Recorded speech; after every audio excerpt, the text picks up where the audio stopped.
There's an aura, a mystique that surrounds Byron.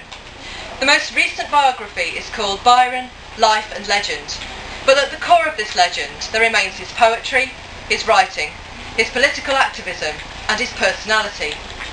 What connects Byron to the rock star is his output. His poems, journals and letters are the legacy of his true talent. The legend grew because of these factors, not the other way around. Personally, I think that a lot of modern so-called celebrities are famous for all the wrong reasons. But this isn't about them. This is about connecting the passionate poet with the hedonistic icons of rock music. Byron certainly lived the rock and roll lifestyle. What are the aspects of this? Immediately you think of sex, drugs and rock and roll. Even if you're not familiar with his poetry, you might probably know that Byron was a bit of a bad boy. After all, his biggest fan, or arch groupie, Lady Caroline Lamb, called him mad, bad and dangerous to know. This has stuck, and for good reason. This excerpt from Byron's poem Lara, written in 1814, could be a self-portrait. In him inexplicably mixed appeared, much to be loved and hated, sought and feared. Opinion varying o'er his hidden lot, in praise or railing ne'er his name forgot. His silence formed a theme for others' prate. They guessed, they gazed, they fain would know his fate. What had he been? What was he thus unknown, who walked their world, his lineage only known? There was in him a vital scorn of all, as if the worst had fallen which could befall. He stood a stranger in this breathing world, an erring spirit from another hurled.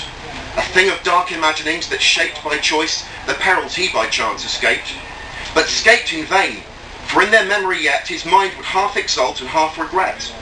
With more capacity for love than earth bestows on most of mortal mould and birth, his early dreams of good outstripped the truth, and troubled manhood followed baffled youth.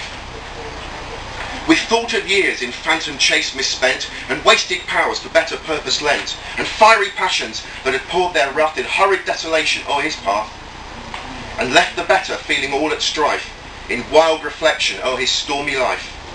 'Tis true, with other men their path he walked, and like the rest in seeming did and talked, nor outraged reason's rules by flaw or start. His madness was not of the head, but the heart.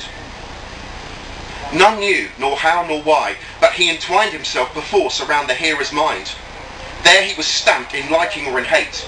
If greeted once, however brief the date, that friendship, pity or aversion knew, still there with the inmost thought he grew. You could not penetrate his soul, but found, despite your wonder, to your own he wound. His presence haunted still, and from the breast he forced an unwilling interest. Vain was the struggle in that mental net. His spirit seemed to dare you to forget. From a childhood spent in relative poverty in Scotland, after living in Southwell he inherited the Gothic pile that was and still is Newstead Abbey. In true rockstar fashion, Byron toured Europe twice.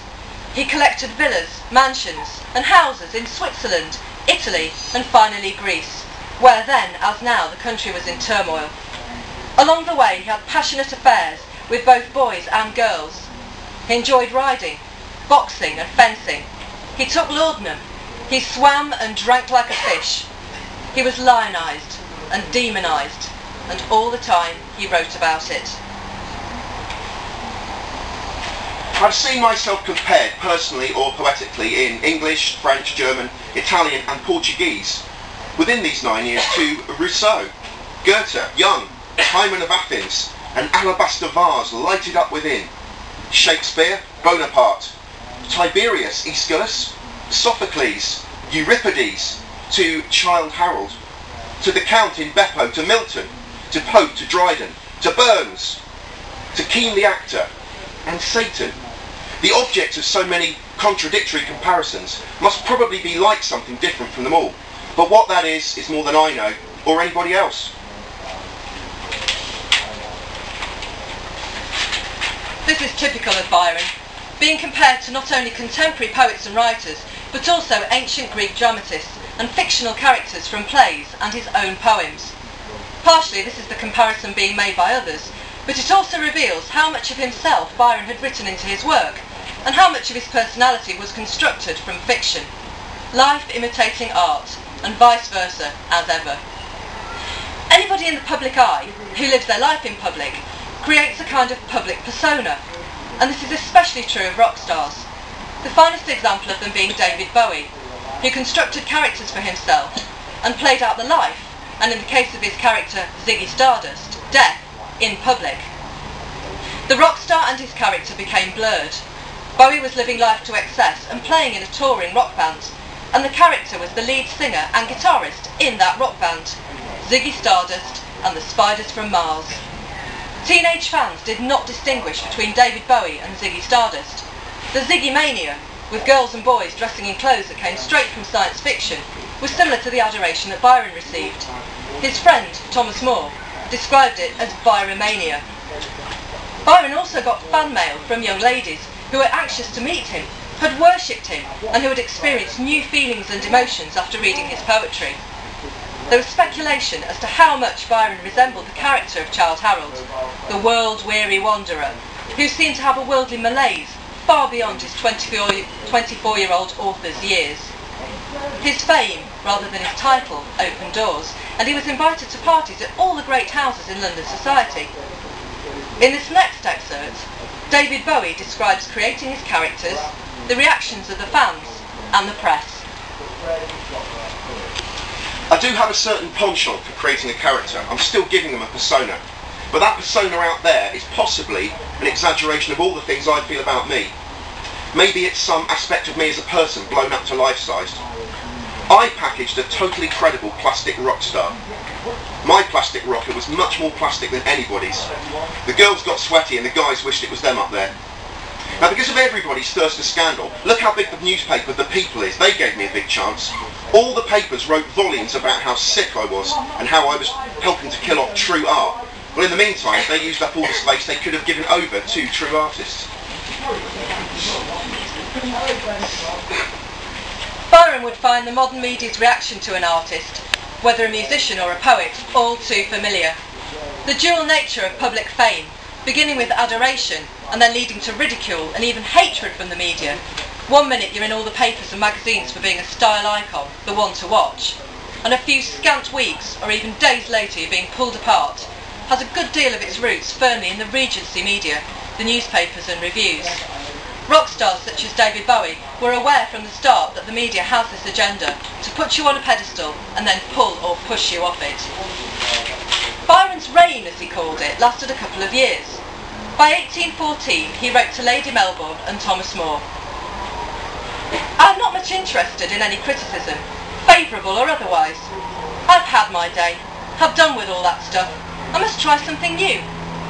Politics, or rebellion, or Methodism, or gaming. Of the last two I have serious thoughts. No more rhyme for, or rather from, me. I've taken my leave of that stage, and henceforth will mountebank it no longer. I've had my day, and there's an end. The utmost I expect, or even wish, is to have it said in the Biographica Britannica that I might have perhaps been a poet had I gone on and amended. My great comfort is that the temporary celebrity I have wrung from the world has been in the very teeth of all opinions and prejudices. I have flattered no ruling powers. I have never concealed a single thought that tempted me." He did not give up poetry, thankfully. However, by now his affair with Caroline Lamb had soured, and he soon married her cousin, Annabella Milbank.